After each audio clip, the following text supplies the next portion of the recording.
자, 16강 하겠습니다. 109쪽입니다. 15강 마지막 부분에서 파넨베르크 이야기 잠깐 했습니다. 자, 이제 무칠러가 발언하기 전에 편집자가 중간에 필요한 것을 이렇게 이게 어디서 인용한 건가 아니면 편집자의 말인가 아니면 파넨베르크가 한 말인가 그건 잘 모르겠습니다. 자, 무칠러 발언 전에 다음과 같은 내용이 나옵니다. 영국의 천문학자 프레드 호일은 이런 비유를 했죠. 분자들이 모여 갑자기 세포가 형성된다는 것은 고철 집화장에 돌풍이 불어닥쳐 우연히 전보 제트기 한 대가 조립되는 것만큼이나 불가능한 일이라고요. 그렇다면 생명체의 진화는 미리 마련되어 있는 구체적인 계획에 따라 이루어지는 걸까요? 이 비유가 참 생생합니다.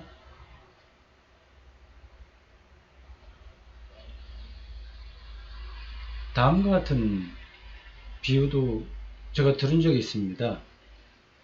한 130명 정도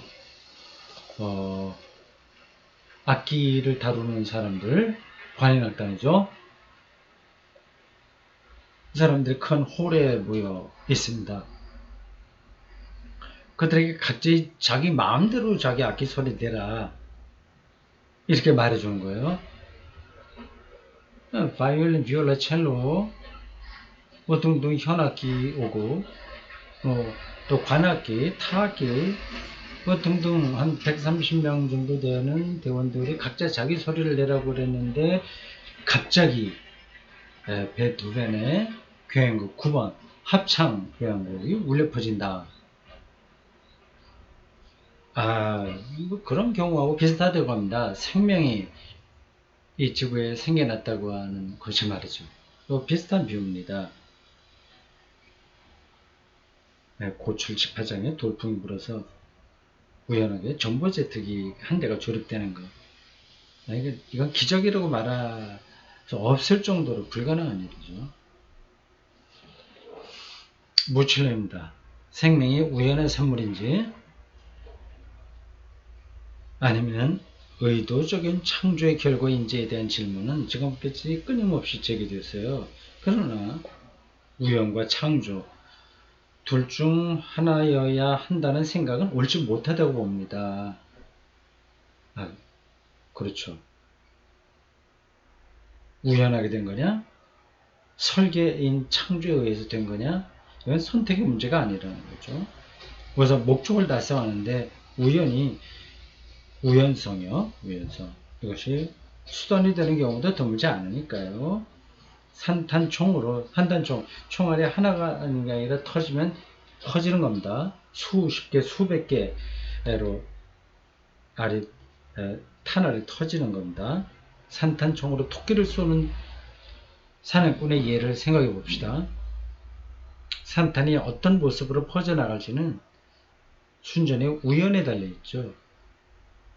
이렇게 산탄이 무작위로 퍼져나간다는 사실이 바로 토끼를 맞추는 수단이 됩니다. 우연을 통해 목적이 달성되는 거죠. 우리는 이 목적과 세계 생명 창조라는 목적과 우연, 이 분법이 서로를 배척하는 것으로 이해해서는 안 됩니다. 그러면 앞에서 제기된 질문은 상당 부분 정확성을 잃게 돼요.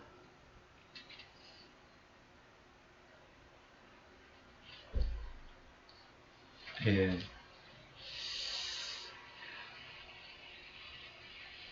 그렇습니다. 잠깐 좀 멈추겠어요. 네, 다시 시작하겠습니다. 잠깐.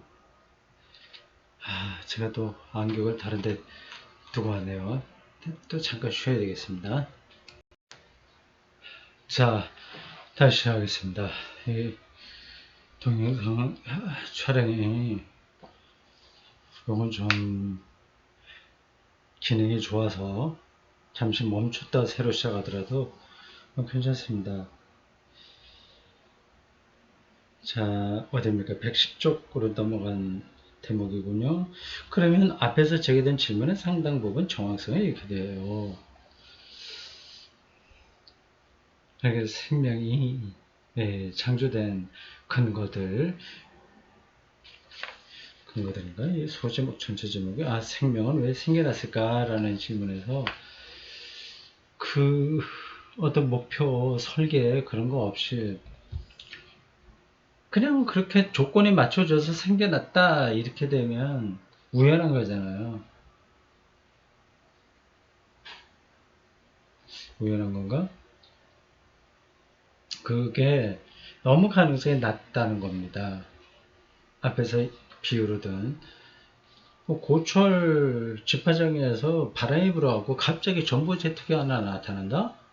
이게 이제 불가능한 건데 그런 우연과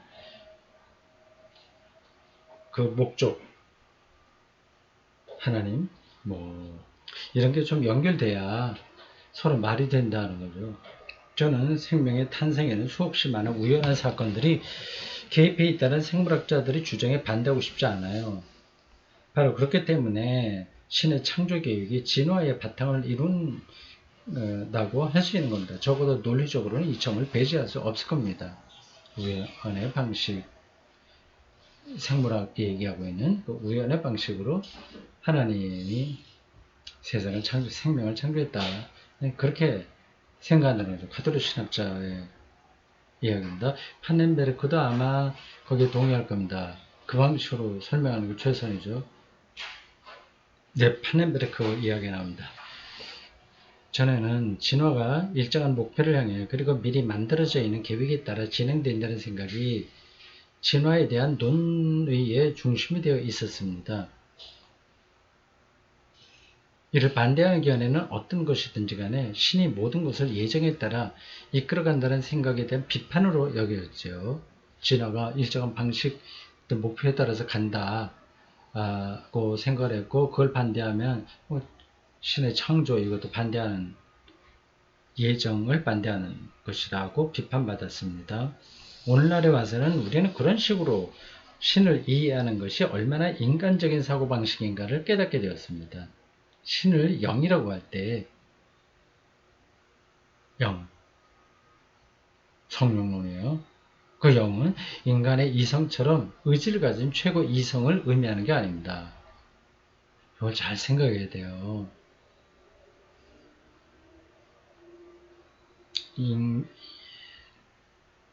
최고 이성. 아리스토텔레스의 근거를 둔 토마스 아퀴나스의 신존재 증명의 하나가 이런 거겠죠. 근데 그건 아니다. 또한 모든 것이 애초부터 인간의 발생을 지향하고 있었다는 주장도 지금까지 진행된 진화를 거꾸로 짚어보는 과정에서 얻게 된 관점일 뿐이죠. 아닐 수도 있었던 거죠. 인간이 진화의 지금 현재까지의 마지막이 아닐 수도 있었던 거예요. 그냥 그걸 거꾸로 짚어보니까 인간 목표로 해서 온 거다. 그런 말을 하는 것 뿐입니다. 인간 원리에 대한 논의의 바탕을 이루고 있는 것도 인간 원리. 지금까지 진화를 돌이켜보면 그 모든 것들이 인간의 출현을 목표로 하고 있었다는 우리의 해석이죠. 신학자인 제가 이해하는 우연이란 신의 창조 행위를 일컫는 다른 표현일 뿐입니다. 여러분들 꼭 기억해 주시기 바랍니다. 우연성, 이게 바로 하나님의 창조행위다. 신학자의 관점입니다. 그리고 보통 신학자가 아니라 개신교를 대표하는 전 세계가 인정하는 최고의 조직 신학자라고 할 수 있는 판넨베르크의 관점입니다. 무엇이든 우연한 것은 신의 자유가 표출된 거예요. 이런 건 외워둬도 좋습니다.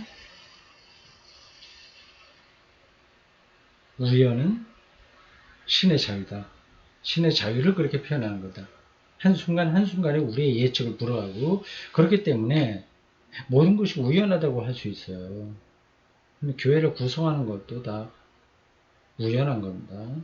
하지만 그렇다고 해서 모든 사건이 서로 아무 연관도 없이 따로따로 일어난다는 뜻은 아닙니다. 다 거기에는 필연의 요소도 있는 거죠. 우연한 것처럼 보이는데 필연의 요소가 있다. 부케티적 같은 사람들은 그게 바로 원인과 결과의 결속이야, 이렇게 말할지 모르겠네요. 그렇다면 지속적인 창조가 이루어지는 대상이란 있을 수 없을 테니까요. 창조행위는 바로 그 지속적이고 자율적인 피조물을 대상으로 하는 겁니다. 인간까지 왔잖아요. 이 인간의 특성들을 유지하고 있어요. 지속한다는 겁니다. 그 지속적인 피조물이죠. 이게 우연으로만 되면 이게 유지가 되지 않는 겁니다. 그리고 지속적인 창조행위는 우연한 사건들이 일정한 연관성 안에서 일어날 때만 가능하거든요. 이 연관성은 우리가 자연 법칙이라고 말하는 것을 통해 생겨납니다. 자연 법칙 자체도 우연의 산물입니다. 대단하죠? 이렇게까지 말할 수 있습니다. 자연 법칙 자체도 우연의 산물입니다. 물이 위에서 밑으로 흐른다. 이것도 꼭 그래야만 되는 건 아니었죠. 우연의 결과가 된 겁니다. 중력이 그렇게 작용하기 때문에. 다른 방식으로 우주가 구성될 수도 있었죠. 그럼 이제 물이 위에서 밑으로가 아니라 아래에서 위로 흐를 수 있는 겁니다. 자연법칙이란 어떤 일이 일어나는 과정에서 비로소 생성되는 거니까요. 이런 맥락에서 최근에는 일이 진행됨에 따라 생기는 자연의 습관이 바로 자연법칙이라고 말하는 사람도 있을 정도죠. 표현이 재밌습니다. 일이 진행됨에 따라 생기는 자연의 습관, 그게 자연법칙이다. 그러나 여기서 근본이 되는 것은 모든 개개의 사건에 포함된 우연성은 신의 자유가 창조의 행위를 통해 드러난 것이라는 사실입니다. 아마 이거를 부케티츠는 다르게 설명하려고 할 겁니다. 이제 부케티츠의 발언입니다. 들어보십시오. 자연계에서 이루어지는 진화의 과정은 일정한 목표를 지향하고 있지만 그 목표 자체가 생명체 안에 미리 주어져 있는 건 아닙니다. 여기서는 원인과 결과가 아니라는 건가? 예를 들어 병아리가 닭으로 성장하는 과정은 일정한 목표를 지향하고 있습니다. 그러나 모든 과정이 예외 없이 보편적인 목적을 향하고 있지는 않아요. 닭이 되기까지 일정한 발달 단계를 거쳐야 하는 병아리는 보편적인 목적을 향해서 발달해 가는 게 아닙니다. 그 발달은 유전자 속에 있는 정보를 가지고 얼마든지 설명할 수 있습니다. 병아리로서는 정해진 방향에 따를 수밖에 없는 거죠.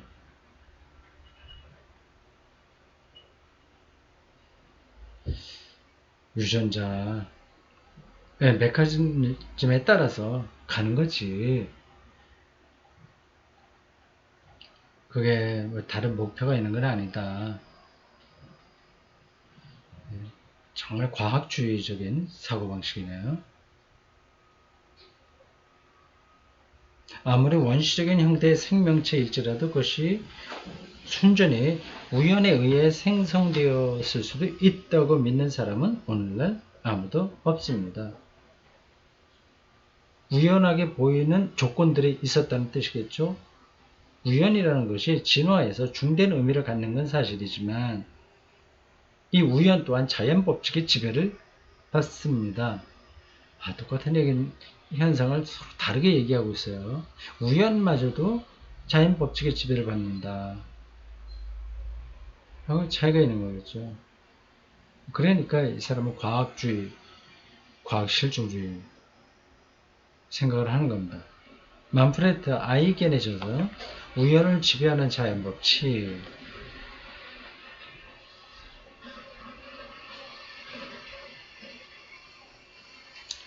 이 책도 이 점을 설명하고 있는데 그의 설명은 지금 봐도 여전히 설득력이 있어요.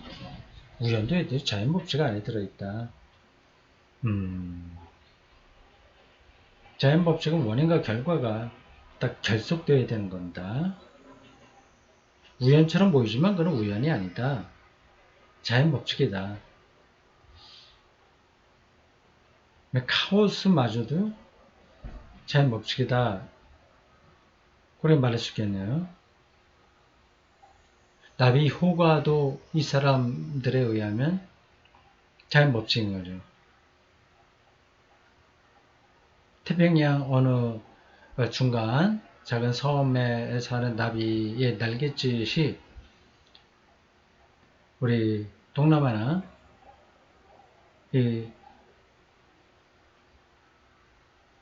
우리 북동 쪽 아시아에 태풍을 몰고 오는 거 이런 것도 다 자연 법칙에 의해 설명이 된다. 그런 주장 아니겠습니까? 진화와 우연과 자연 법칙을 이렇게 이해하면 어떨까요? 우선 이른바 원시 수프 안에 이미 자연 선택의 조건이 어느 정도 준비되어 있었고 그 조건이라고 하는 게 왜 이렇게 주어졌냐 것도 물어야 되는데 따라서 처음부터 진화의 가능성이 상당히 내포되어 있었다고 말입니다. 그렇다고 해서 처음부터 진화의 가능성 전부가 마련되어 있었던 건 아니겠죠. 진화의 모든 과정, 그러니까 지구상에서 일어난 생명 발달의 모든 역사를 잘 들여다보면 진화론자들이 경로화라고 일컫는 현상이 끊임없이 일어났음을 알 수 있어요. 경로화라. 이 경로화, 이건 정말 한자로 여기 쓰긴 썼는데 확 오진 않네요. 어떤 느낌인지. 경로.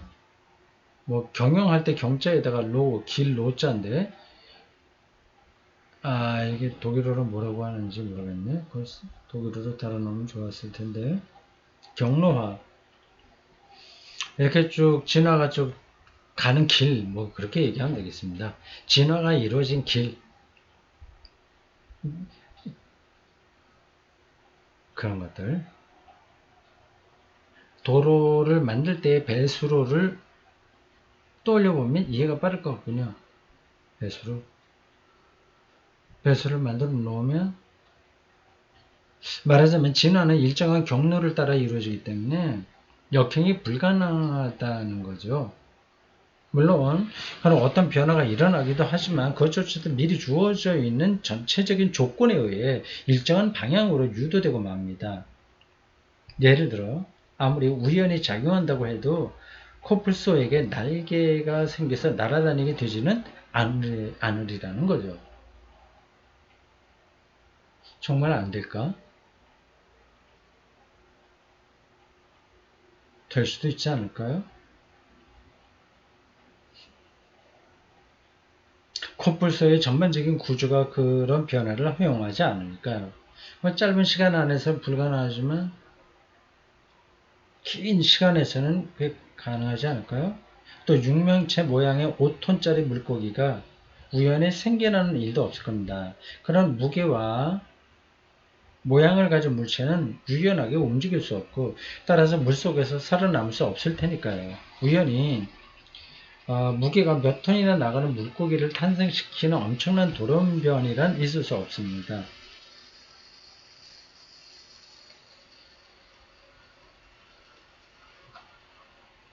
물리학, 기체역학, 유체역학 등에 관계된 일련의 자연법칙이 진화 전체를 일정한 방향으로 이끌고 가니까요. 간단히 말해 우연은 일어나지만 일정한 법칙의 범위 안에서 일어나기 때문에 우연에 미치는 영향 상당 부분 약화되고 만드는 겁니다. 앞에서 말한 거에 다 들어 있습니다. 이 우연도 역시 자연 법칙 안에서 일어난다. 그러니까 우연이라는 걸 생명체가 지구에 왜 일어났나? 오늘 주제가 그거죠. 주제로. 생명은 왜 생겨났을까? 그거에 중요한 변수로 말하면 안 된다. 그런 것 같아요. 그런 주장입니다. 게다가 그런 우연조차도 단세포로 되어 있는 생명체가 갑작스러운 돌연 변이를 통해 갑자기 코뿔소나 새 같은 복잡한 생물로 바뀌는 식으로 일어나지 않아요. 누가 이거 일어난다고 했나? 이런 쪽으로 말하는 건 아닌데, 우연성 개념이, 이거는 조금 너무 자기 주장을 강조하려고 비약이 된 것 같습니다. 예, 우연 개념, 이게 돌연변이 것들이 갑자기 코뿔소가 새가 된다고 그런 얘기는 아니거든요. 우리가 알고 있고 또 알 수 있는 한도 내에서 진화의 모든 과정에서 생명체 자체가 진화를 결정짓는 요소가 되고 있습니다.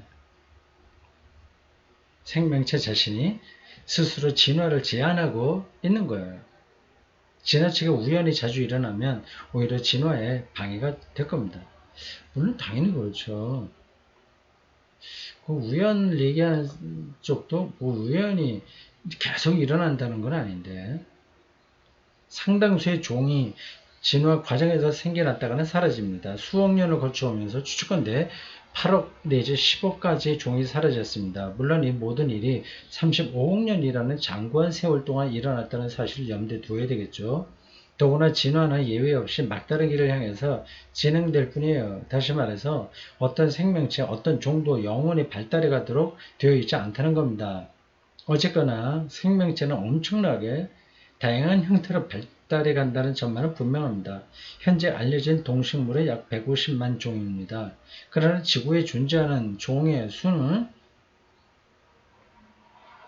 실제로 1500 내지 2000만에 달하리라고 추측되고 있죠.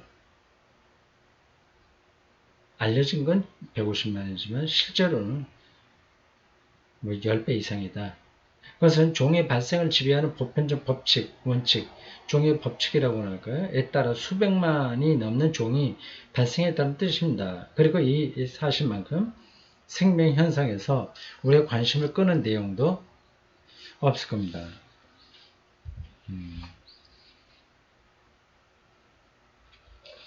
부케티치는 전형적인 과학주의자입니다. 전문가가 이렇게 얘기하니까 우리는 뭐 또 이해를 뭐 그럴듯하게 들리죠. 그 틀린 이야기도 아니에요, 사실은요.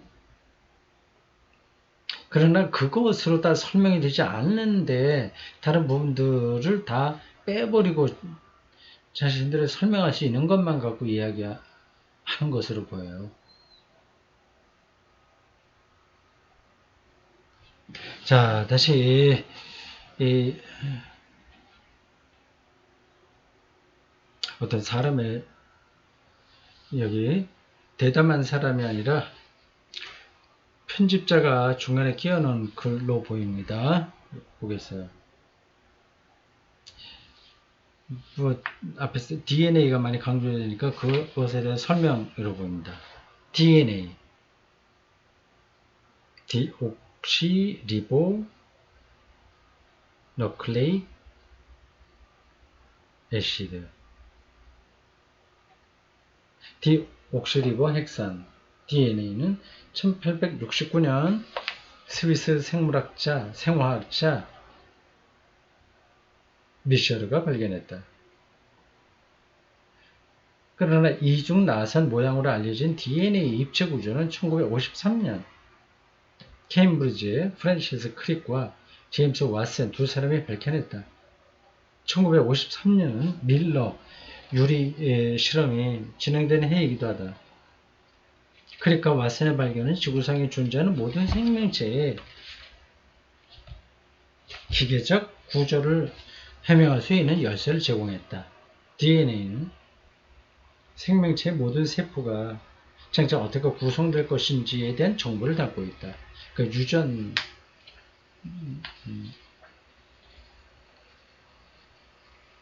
유전 암호, 유전 기호라고 할 수 있나? 또 거기에 이제 앞으로 이 생명체가 어떻게 자랄 건가가 다 들어있다는 겁니다. 일종의 컴퓨터의 소프트웨어 같아요. DNA의 이중 나선 구조는 나선형으로 연결되어 있는 핵산으로 만들어지고 핵산들은 아데닌, 타민, 구아닌, 시토닌의 네 가지 염기로 연결된다. 아이고 복잡해라. 이건 읽어보겠습니다. 이때 아데닌과 티민, 구아닌과 시토닌이 쌍을 이루며 결합된다. 그리고 바로 이 네 가지 기초 물질이 연결되어 있는 순서가 염기 서열인데 유전 정보를 결정한다. 유전자는 인간을 포함하여 모든 생명체의 형태를 결정짓는 정보도 포함하고 있는데 그렇다고 해서 사람들의 태도나 행동이 전적으로 그 정보에 좌우되는 것은 아니다. 유물론과 기계론의 영향을 강하게 받은 생물학 이론으로는 리처드 도킨스를 예로 들 수 있다. 도킨스 나오네요. 맥그레스가 그렇게 비판한 생물학자입니다. 부캐티치도 아마 도킨스하고 거의 같은 입장으로 보인다. 유물론과 기계론의 영향.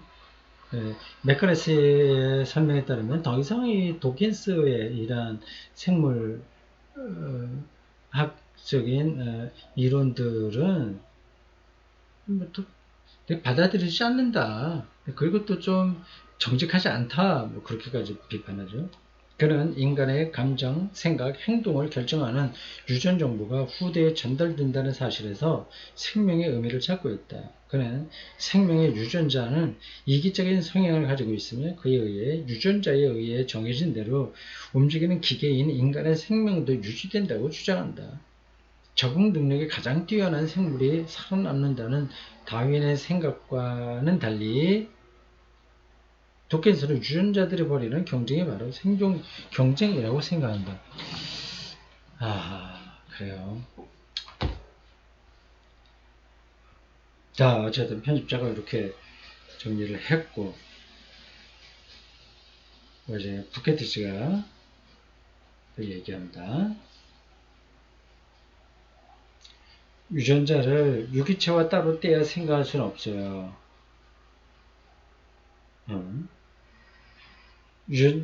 유전자 없는 유기체도 없고 유기체 없는 유전자 또한 있을 수 없으니까요. 유전자는 유전 정보를 가지고 있습니다.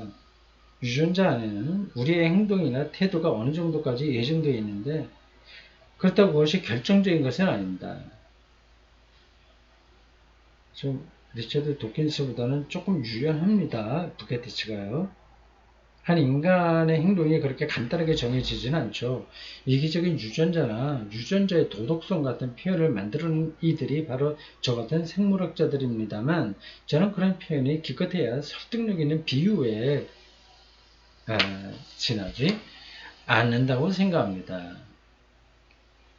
우리의 머리카락이 자라는 것은 유전 정보 안에 결정되어 있지만 그 머리카락을 짧게 자랄지 자라도록 내버려둘지 염색을 할지 말지 등은 각자가 가지고 있는 문화와 관습으로 결정돼요. 우리 인간이 가지고 있는 여러 특징도 마찬가지입니다. 그러니까 유전자는 일정한 테두리를 정해두고 우리는 그 테두리 안에서이긴 하지만 스스로 행동을 조절해 나가는 겁니다. 유전자는 지구상에서 이루어지는 화학적 진화의 결과물입니다. 요즘은 진화를 우주의 진화, 화학적 진화, 생물의 진화, 인류 문화의 진화의 4단계로 구분해서 말합니다. 진화의 각 단계마다 특정한 구조가 생겨났고 그 구조는 또다시 뒤에 출현한 더 복잡한 구조의 전제 조건이 되었죠. 이건 참 좀 전문적인 대목입니다. 좀 복잡해요.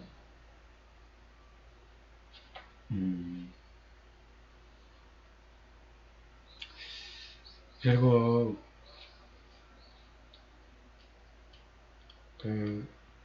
소제목이 말하는 생명은 왜 생겨났을까요?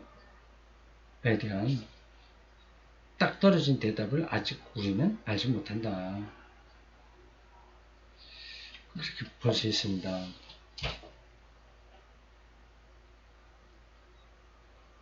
나름대로 또 설명을 해 가야 되는데, 근데 이게 좀 우리 일반적으로 그냥 이 세계를 사는 사람들에게는 부케티츠나 리처드 도킨스 이런 사람들 생물학자들의 설명이 솔깃합니다. 일단 그거는 탁탁 드러나기 때문에요. 근데 그 철학자들, 신학자들의 설명은 그쪽으로 생각이 열리지 않으면 조금 따라가기가 어렵습니다. 뭐, 그 문제는 어쩔 수 없죠. 자, 오늘 여기까지 하겠습니다.